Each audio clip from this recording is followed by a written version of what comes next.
365 Sports on this Tuesday. Football season starts this weekend. We've talked K-State, Iowa State, Ireland, but also Kansas home. But there's other games, a small amount. And then, of course, it all busts loose next week. There is Steve Shaw. He is the CFO, National Coordinator of Football Officials. Your face very familiar for those who've watched games. And he joins us on 360 up in Indianapolis. Is that correct, Steve? I am. I'm actually. Yeah, there you go. I'm sorry. I'm in the Charlotte West conference room in the NCAA offices. So excuse my backdrop. No, that's fine. We're going to go over some of the changes, but I would like to start with this. And this, maybe it's too big of a question. What is, in your opinion, perhaps the most misunderstood rule in college football? Well, I'd be remiss if I didn't say targeting, although I think our players and coaches are really locked in on what is targeting. But a lot of times our fans aren't, and it's probably the most important rule in our game. And the targeting rule, even though people don't love it, is serving us well. And I know they don't love it because it carries a disqualification if a player is guilty of targeting. But the goal of the targeting rule is to take the head hits out of the game. And we've got to do that. And so really we have two flavors of targeting. You have targeting with the crown of the helmet and targeting a defenseless player. And so those are the plays. And it doesn't have to be helmet to helmet. Mm-hmm. You know, people think, oh, that's helmet to helmet is targeting. But you can hit a defenseless player with your shoulder. If there's forcible contact to the head or neck area of that defenseless player and you launch up or have an indicator, then it can be targeting. And same thing with the crown. You know, if you hit with the top of your helmet, it could go into the quarterback's chest and still be targeting. So probably the most misunderstood, but probably the most important rule that we have in our game. And honestly, it's changing behavior in our game and probably saving our game. Steve, I think most fans' problem with it is just the adjudication of it. Not that it exists. It's that they feel the penalty is too severe. How much talk has been about like modifying that to where maybe it's not an immediate ejection? We review it every year. And, our commissioners stay very involved with this. I mean, this is a player safety rule. And the disqualification component is what makes the rule effective. And again, fans may not like that term effective, but, a 15-yard penalty may not change that behavior. But if you disqualify a player, and as we all know, if it's in the second half, that disqualification carries over to the first half of the following game. That is really what makes this foul something that registers with the players and the coaches, and they really work hard to ensure that they're not guilty of targeting. And in fact, that, by our rule, if you get a third targeting foul in the season, you have to miss the entire next game. And the good news, and this is a compliment to our coaches and players, for the last 3 years, we haven't had a player with a third targeting foul. So we've had a few with two, but once they recognize they get one, they really have to work hard to change their behavior. Yeah, that's good. And the fact that they're learning it, although it's still controversial, and there's always going to be, for example, I'm not going to ask you to have an opinion on it because I don't think you want to, but the Georgia Tech game with Georgia, with Haynes King getting hit, Arizona State, Texas, or whatever. So what is it like for you or anyone that's an official when first of all, no one gives out their numbers, but when you leave a game, do you know whether you've had a pretty good game or not? There's no question. I mean, you've got an initial feel. You really have to get into the film and do your film work to really know. But you certainly know if there's any controversial issues in the game. And our officials know that. We used to say that, the best game you can work is people don't even realize the officials are there. Yep. That's not realistic. I mean, people know the officials are there. We've never had a game with 0 fouls. But when there's something controversial and you're leaving there. And quite frankly, as an official, a lot of times you'll have questions. You'll see the officials make a note on their card that they want to go back and look at something in their post-game that they did or didn't call. A lot of times they'll make a note that I didn't call holding there, and then they'll go back and review it afterwards. But yeah, you have a good feel for where you stand right after that game. And certainly the fans, I mean, we have great fans. They're going to let you know at least their opinion. They're not always 100% correct, but they'll let you know their opinion. Steve, is there any movement now that, look, we're going to have the NCAA is going to be a completely different thing than it's been in the past. The CSC is taking over enforcement. Is there any thought to centralizing officials to where you're not an SEC, a Pac-12, a Big 12, a Big 10 official? You're just an official and you're not associated with a conference. I've always found it kind of strange that different conferences, even though the rules are all the same across the board, can emphasize things maybe a little bit differently. It might just be, a little bit of spice on on something differently and not much, but it does seem strange to me that they're not all under the same umbrella in this modern era of college football. Yeah. And it's a great question because the conferences each have a coordinator and they do training.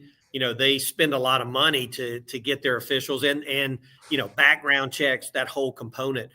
But one of the things the CFO, the college football officiator, if you look at the shoulder, if you look at the shoulder patch on every official working a game, it says CFO on the little banner, and that's college football officiating. And the goal of the CFO is to ensure that we're using the same rule interpretations, the same mechanics in the game, and the same philosophies. We call them officiating standards now. And it's such a national game. We can't have the Pac-12 calling it one way and the Big 12 calling it a different way. And that's part of my role, is to ensure that we're all on the same page with the rule interpretation, mechanics, and officiating standards. So it's a challenge, and there's always a judgment issue involved in those, but we've really made great progress with that. So I think that's where we're trying to get to. Right now, we're not ready just to deputize every official as a CFO official and not have conference involvement in that. We're getting further in the CFP. We're going to do some things that, as far as responding to requests, will kind of be done from the CFO and the CFP to centralize it more. We've got now for all CFP games, the collaborative replay will be in a neutral site in Pittsburgh at DV Sports Office, which is our vendor in replay. So we're doing a lot of things to drive to exactly what you're talking about. But the goal is to make sure we're all on the same page, how we officiate the game. And that's so critical. All right. So targeting obviously is a controversial one and but what of the faking of injuries or the Lane Kiffin rule, however you want to call it? You didn't say that, I did. How do you know if somebody is hurt, and how can you guys try to keep this from slowing down the game? Well, so that's an area where we do have a rule change to impact that this year. And let me back up and say that we do not want our officials to try to make a judgment. Is that player really injured or not? That they're not medical doctors, and certainly in the heat of a game, making that determination is almost impossible. And we don't want them to. If there's any question of a player being injured, we want them to stop the clock. But what we're concerned about, and we see it a lot of times, the offense makes a big gain, and then, before the offense can get their next play off, they're hustling to the line, a defender falls down injured. So rather than trying to make a judgment on that, we've got a rule change this year. So if a player presents as injured after the ball is spotted, so not ready for play, but just if the officials put the ball down on the field, they've spotted it, and then a player goes down injured, we're still going to stop the clock, and that player, we're going to have an injury timeout. That player's got to go out for at least one play and can come back when the medical staff approves them. But if the ball's been spotted, that team is going to be charged a team timeout. And if they're out of timeouts, they'll be charged a delay of game penalty. But so the reason behind this is that, there's been some, quite frankly, an ugly look in our game occasionally when we get these players that go down injured. And it's a very small percentage of the injuries, but when it happens, it's very visual. It's usually when the offense is trying to go fast. And we were trying to find a way, and we've been working with this over the last few years, find a way to curtail that. And so that's where the rules committee really came out. There's a lot of discussion. Should we have said that player's got to sit out, a possession series or a quarter or whatever? But we don't want to drive situations where a player that needs medical assistance won't go down or won't seek that medical assistance. And leaving them out longer may have created that situation for the player. So I think this will, coaches, you talk to coaches a lot. They value their timeouts. I kid sometimes they'd trade their firstborn son for an extra timeout. But those timeouts are valuable to a coach, and they're not going to jeopardize timeouts by having a player look to the sideline and go down injured. So is this a perfect fix? Absolutely not. But I think it will take out the really ugly situations that we all see. And I put together a video from last year that our rules committee looked at length. Our commissioner has seen. And, you start it, it's kind of humorous, but then as you keep going, it's really not. It's a bad look for the game. And we're hopeful this takes out the really ugly ones. And but we'll see. And the coaches are on notice. If this rule change doesn't work, we're going to go to the next level because it's really an integrity issue. If you're hurt, we want you to go down. If you're hurt, you need to get medical assistance.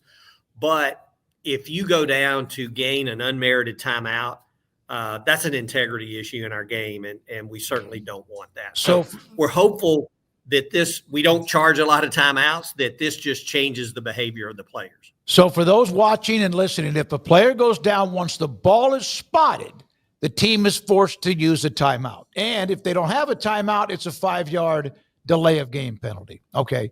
One thing I always have asked about, on the replay, are you actually, as the official who gets under the hood or the headsets, it always seemed like to me, and maybe it's just the Big 12, that the officiating monitor is always on the opposite side of the field and takes forever to get to them. One, should those under the hood even be making the call? How does that actually work? And if there's wireless, why would that monitor not always be near the line of scrimmage?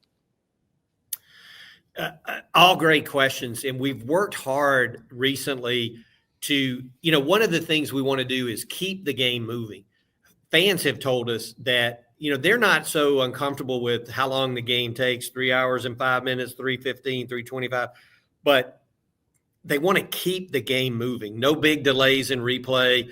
We're going to have media timeouts, but we've done things to try to keep it going. So one of the things we've introduced over the last couple of years, and I think we'll see more of it even this year, is all the officials have what we call O-to-O, official to official communication, and replay is linked into that.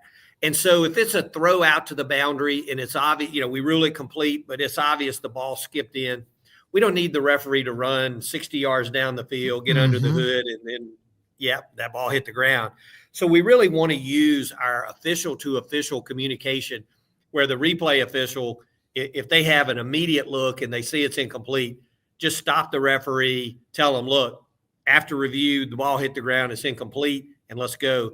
And then they make the announcement and we move on. So no getting under the hood, getting under the, the headset. So we really want to do that.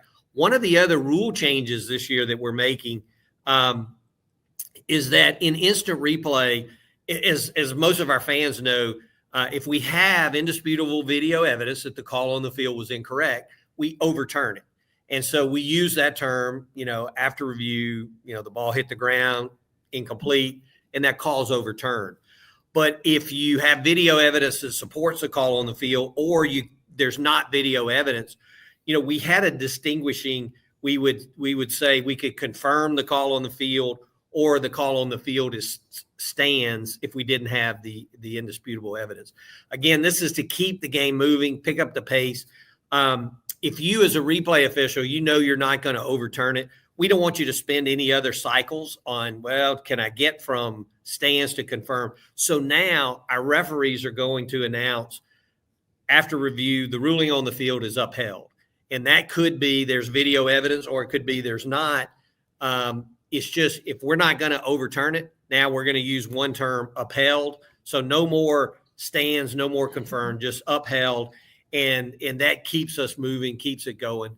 And it takes out some of the big debates of, I can't believe they didn't confirm that. Why'd they let it stand? Well, it really doesn't matter. In the game, if you're not going to overturn it, then it's going to have the same outcome. And so now that ruling is going to be upheld. So your fans will hear that different this year. That's what the announcement will be, upheld.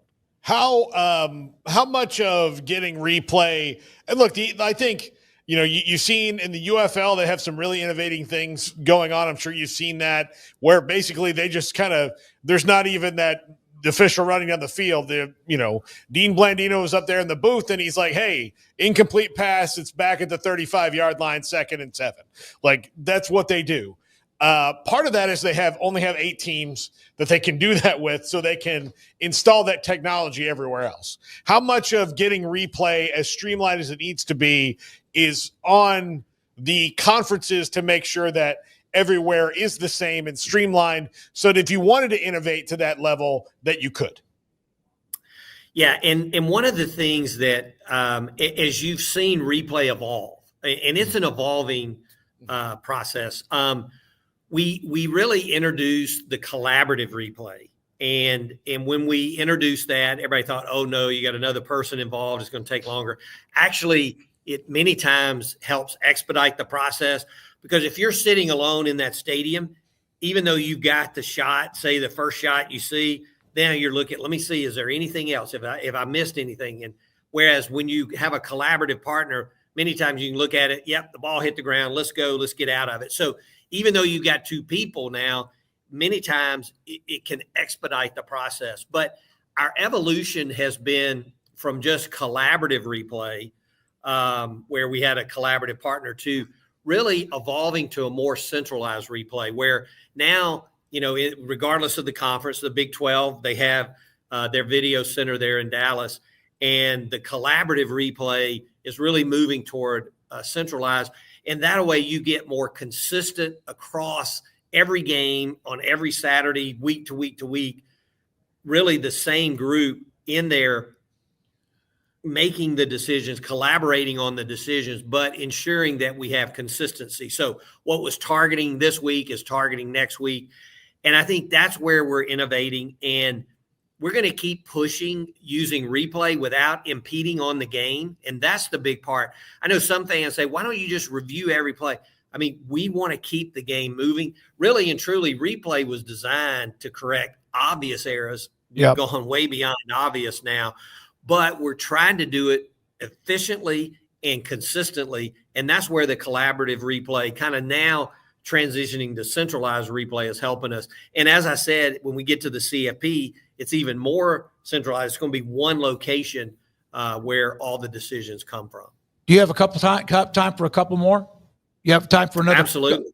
So there's this concern about players scoring and using their hands as pistols, or the machine gun effect, or whatever. And that, of course, is now drawing penalties as well. How do you differentiate between that and a school that might have, like, for example, Oklahoma State is Pistol Pete? And it's pretty simple. You can tell whether someone has crossed the line and acting as they're shooting somebody else. Well, a really good question. And let me back up on unsportsmanlike conduct and just say that feedback from our rules committee was very positive. I think our officials now are using really good judgment on celebrations. They're not being overly technical. If it's choreographed, if it's, if it's not just celebrating with teammates, if it's over the line, we're getting the marker down, but we're not being overly technical. However, if you taunt an opponent, there's no latitude. If your actions are directed at your opponent, that's a foul, and we want it called. But we've added, with our society today, in our game, we really cannot condone any form of gun violence, whether it's a automatic weapon, if it's pistols, if it's, you name it. If it's a gun violence act, we want it penalized as unsportsmanlike. And even we really introduced this last year, and now it made it it's codified in our rule book. If you brandish a weapon, so if you pull your shirt up, in showing like they're, I mean, you understand the concept. Right. That is now an automatic unsportsmanlike conduct. So we really cannot condone any form of gun violence. And I know that, sometimes it's as simple as, the quarterback shooting pistols in the air. But if it's gun violence, it's a foul. And we want the coaches to know that. So get the quarterback to celebrate in a different way. And I use it as a lighthearted example. But so people have asked, well, what about the bow and arrow? And so really the bow and arrow kind of works back into, are you taunting an opponent? So if you make a great play and you just kind of do a bow and arrow up in the air, we're just going to play through it unless it's extended and choreographed. But if you do that bow and arrow and draw it back and, point it at an opponent, taunt them in any way, it's a foul. But gun violence, there's no judgment. It's a foul, including brandishing a weapon. Everything else is still back in the judgment. Steve, this is an off-the-wall question, I think. What is the best way to argue with you if I'm a coach? The most effective way to see that maybe you might have missed something. Yeah. And, that the great thing about our game, and it's different than a lot of other games, if you're a coach and you stay in your team area, stay in the white, we'll let you say pretty much, I mean, you got to be, you can't go over the line with derogatory statements, but we'll let you have your say if you do it, from that team area. Now, once you get out onto the field and you're demonstrating or complaining about an officiating decision, that's when you put yourself at risk for an unsportsmanlike conduct. But that is so critical to our officials, is great communications on the sideline. We're not like basketball or whatever. I mean, we're a little more away from the crowd. They're not knowing what we talk about. So sometimes we'll take a little more language probably than we should. But we let the coach have their say, and we want to communicate with them, what we saw, or if I'll get you the information, coach, or, and then sometimes you've got to just end it. The coach is not going to back away. And so I talk about to our officials, you've got to have your winning words. You can't throw gasoline on the fire. You got to have your winning words. For me, when a coach just wouldn't relent, I could look at him and say, Coach, if it happened that way, you're right. We missed that call. We didn't see it that way, but we'll evaluate it post game. And then what can you say after that? And so we'll give them their say if they stay in the white and kind of follow decorum, and probably take a little more than we should. But it's when they come out on the field to play and then they're demonstrative that we're going to put the marker down. Yeah, when they show you up, no matter what their reasons might be. Steve, thank you very much. I thought it would be a good time with the weekend about to start. Again, part of the National Football Foundation with Phil Marwill and what he does as well. Appreciate you so much for what you do. And also, it's probably the most thankless job you could have is being a football or any kind of an official or referee, in my opinion. So at least in sports terms. So thanks for what you do and appreciate it. Well, it's our pleasure, and I appreciate your fans, and we just ask them to, support their local officials and, give them a break if they can. Yeah, I mean, especially Pop Warner, high school, junior high, we need them. No question, there's a shortage of them. And so thank you very much, Steve. Appreciate your time. My pleasure. All right. Here are a couple more. Craig, you're going to have plenty of time for Off the Radar because there's no guest in the five, but a couple of other just small other rules that you may be interested in. Any defensive player, a yard from the line of scrimmage, stationary or not, may not make quick and abrupt or exaggerated actions that simulate action at the snap in obvious attempt to make the offense commit a penalty. Used to be you had to cross that line, remember? Well, they've been calling it disconcerting. Yep. Which I've always can't liked simulate, of course, to snap. You can't do that. I've liked that term, disconcerting. It's like, is it illegal? Well, yes, and it's also very disconcerting. The defense may not have more than 11 players ever on the field when the ball is snapped. If that happens, of course, a 5-yard penalty. If that occurs after the 2-minute warning, timeout in either half, the offense will have the option to reset the game clock back to when the displayed snap occurred or get the clock starting on the next snap. Coach-to-player communications through the helmet will be allowed.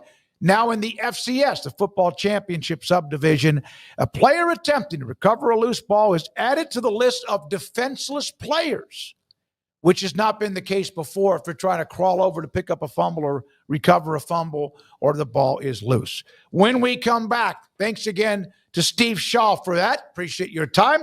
This is Craig Smoak's Off the Radar, next on 365 Sports.